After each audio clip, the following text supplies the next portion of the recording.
सलगरे ग्राम सचिवालय इमारतीच्या पहिल्या स्लॅबचा शुभारंभ पाहूया आमचे एस्टेट मराठी प्रतिनिधी श्री बाळासाहेब गुरव यांनी दिलेला विशेष वृत्तांत। सलगरे गावच्या विद्यमान सरपंच जयश्रीताई पाटील व माजी लोकनियुक्त सरपंच मानेश्री तानाजी पाटील यांच्या विशेष प्रयत्नाने व माजी पालकमंत्री व विद्यमान आमदार सुरेशभाऊ खाडे यांच्या योगदानातून साकारत असलेल्या व सांगली जिल्ह्यात हायटेक असणाऱ्या ग्राम सचिवालय इमारतीच्या पहिल्या स्लॅबचा शुभारंभ नुकताच संपन्न झाला। विकास सोसायटीचे वाईस चेअरमन श्री किरण खरात व त्यांच्या सुविद्य पत्नी सौ दीपाली खरात या उभयंतांच्या हस्ते विधिवत पूजा करून श्रीफळ वाढवला व स्लॅबचा सुरुवात करण्यात आली। सलगरे गावचा सर्वांगीण विकास होत असताना अद्ययावत व सुसज्ज ग्राम सचिवालय इमारतीची नितांत गरज होती, ती लवकरच पूर्णत्वास येत आहे। ग्राम सचिवालय पूर्ण होण्यासाठी अंदाजे 2.5 कोटी रुपये खर्च अपेक्षित आहे।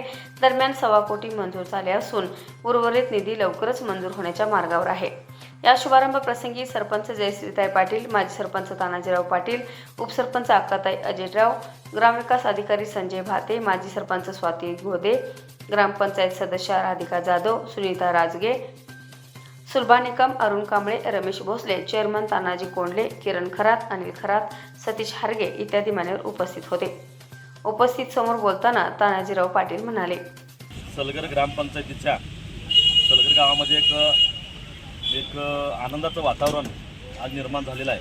वास्तविक प्रत्येक माणसाचं एक स्वप्न असतं की माणसाच्या आयुष्यामध्ये एक चांगलं आपलं घर असावं आणि असं घर गावालाही वाटतं की बाबा आपलं घर असावं आणि गावाचं घर म्हणजे ग्रामपंचायत। आणि म्हणून आजच्या या ग्रामपंचायतीच्या ग्राम सचिवालयाचा पहिल्या मजल्याच्या स्लॅबचं पूजन या ठिकाणी आमच्या सलगरे विविध कार्यकारी सहकारी सेवा सोसायटीचे व्हाईस चेअरमन किरण खरात व सौभाग्यवती या उभयंतांच्या हस्ते आत्ताच या ठिकाणी नुकतंच पार पाडलं। वास्तविक बऱ्याच वर्षापासूनची इच्छा होती की सलगरची ग्रामपंचायत एक मोठ्या प्रमाणामध्ये असावी आणि ते स्वप्न आता या ठिकाणी पूर्ण होतं आहे। वास्तविक या ग्राम सचिवालयामध्ये फार अशी वेगळी संकल्पना आहे। मला तर असं म्हणजे म्हणायचं आहे की ही जी आमची ग्रामपंचायत आहे ही तालुक्यामध्ये नाही तर जिल्ह्यामध्ये मॉडेल असं म्हणजे या ग्रामपंचायतीचा आदर्श जिल्ह्याने घेतला पाहिजे अशा पद्धतीची संकल्पना या ग्राम सचिवालयामध्ये आंदोलन घेतलेली आहे। ग्राम सचिवालयामध्ये दुकानगाळे आहेत जेणेकरून सुशिक्षित बेरोजगारांना थोडंसं हाताला काम लागेल, त्याचबरोबर ग्रामपंचायतीचं उत्पन्न वाढेल हा एक त्याच्या पाठीमागचा दृष्टिकोन आहे। त्याचबरोबर या ग्रामपंचायतीमध्ये सरपंचाची केबिन असणार आहे, कृषी खात्याचं या ठिकाणी एक रूम असणार आहे, त्याचबरोबर तंटामुक्तीचं असणार आहे, तलाठी कार्यालय असणार आहे, पोस्ट ऑफिस असणार आहे। म्हणजे अशा अनेक सुयुक्त अशा पद्धतीचं ग्राम सचिवालयाची संकल्पना या इमारतीमध्ये केलेली आहे।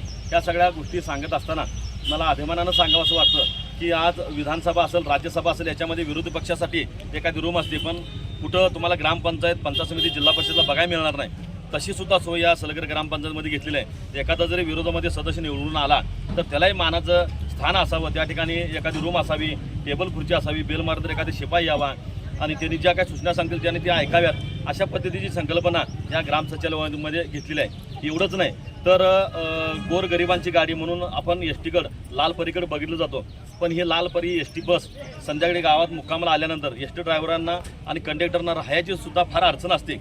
एसट्या गळक्या असतात, पावसाळ्यामध्ये त्यांचा हाल होतं आणि म्हणून ह्या ग्रामपंचायत ग्राम सचिवालयामध्ये त्यांच्यासाठी एक स्वतंत्र रूम धरलेले आहे जेणेकरून त्यांचं एक हॉल वेगळा असणार आहे, टॉयलेट बाथरूम सगळं म्हणजे एस टी मुक्काम आली की त्यांना एक चांगलं निवासस्थान या ग्राम सचिवालयामध्ये निर्माण केलेलं आहे। एवढंच नाही तर आज धावतं युग बघितलं तर चोरी चपाटीचं सुद्धा या ठिकाणी वाढतं प्रमाण आहे आणि त्याला कुठंतरी लगाम बसावा याच्यासाठी सलगरच्या पूर्ण गावाच्या कडनं आणि गावामध्ये असे CCTV कॅमेरे लावले जाणार आहेत आणि त्याच्यासाठी एक स्वतंत्र रूम याच्यामध्ये असणार आहे, फार मोठी LCD असणार आहे जेणेकरून गावामधून कुठल्याही गल्लीतनं कुठल्याही चौकातनं एखादा चोर चोरी करून जर गेला तर कुठल्या ना कुठल्या CCTVच्या कॅमेऱ्यामध्ये सलगर गावामध्ये सापडला राहणार नाही। अशा पद्धतीची संकल्पना या ग्राम सचिवालयामध्ये घेतलेली आहे। एवढंच नाही तर आज बघतोय आपण म्हणजे आम्हाला थोडीशी सलगर गावामध्ये खंत आहे की आसपासच्या गावामध्ये UPSC MPSCची मुलं मोठ्या प्रमाणात होतात, खास करून बिल्डिंगला एंडुला जर बघितलं कोण PS आहे, कोण मंत्रालयामध्ये कक्षा अधिकारी आहे, आणखी कुठं तर आहे, पण सलगर गावामध्ये नेमकं तीच अडचण आहे आणि म्हणून UPSC MPSCची परीक्षा घेण्याच्या अनुषंगाने त्याला लागणारी महागडी पुस्तकं आहेत त्याची लायब्ररी सुद्धा या सचिवालयामध्ये धरण्याचं नियोजन आम्ही या ठिकाणी केलेलं आहे जेणेकरून चांगला अभ्यास करता येईल आणि एखादा क्लासरूम अधिकारी सलगर गावामध्ये निर्माण होईल का अशा पद्धतीची सुद्धा संकल्पना या ग्राम सचिवालयाच्या माध्यमातून करण्याचं धोरण ठरवलेलं आहे। एवढंच नाही तर एक 500 ते 700 लोक बसतील असं मोठं ग्रामसभेचं सभागृह सुद्धा घेतलेलं आहे। आणि त्या सभागृहामध्ये LCD असणार आहे, जेणेकरून समजा आता शेतकरी वर्ग आहे, एखाद्या द्राक्ष बागेचं हंगाम चालू झाला त्याचं काहीतरी सेमिनार घ्यायचं आहे किंवा ऊसाचा हंगाम चालू झाला त्याच्या संदर्भात काहीतरी व्याख्यान द्यायचं आहे, अशा पद्धतीचं प्रोजेक्टवरती त्या ठिकाणी मार्गदर्शन होईल.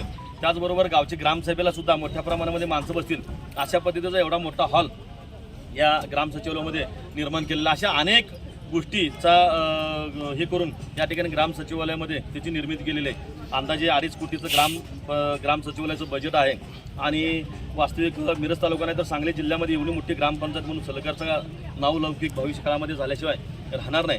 आणि ह्या सगळ्यांचं एकंदरीत थोडंसं जरा मला अभिमानानं आणि मनापासून त्यांचं आभार आणि कौतुक करून सांगायचं वाटतं की 2.5 कोटीचा जो निधी या इमारतीला मिळणार आहे त्यापैकी 1.25 कोटीचा निधी आपल्या ग्रामपंचायतीला सध्या उपलब्ध आहे. उर्वरित निधी लवकरच मिळणार आहे. आणि ह्या सगळ्या ग्राम सचिवालयाच्या पाठीमागचं करता करविता जर कोण असेल तर ते या मिरज मतदारसंघाचे लोकप्रिय आमदार आदरणीय सुरेशभाऊ खाडे साहेब आहेत. त्याचं मनापासून कौतुक करायचं वाटतं. सलगरगावची ग्रामस्थ ग्रामपंचायत सर्वच या ठिकाणी आदरणीय सुरेशभाऊ खाडेंचं आम्ही मनापासून कौतुक करतो, त्यांचं मनापासून अभिनंदन करतो, आभारी मानतो की त्या माणसामुळं ही. याबरोबरच हे बातमीपत्र संपले. पुन्हा भेटूयात पुढील बातमीपत्रात. तोपर्यंत नमस्कार.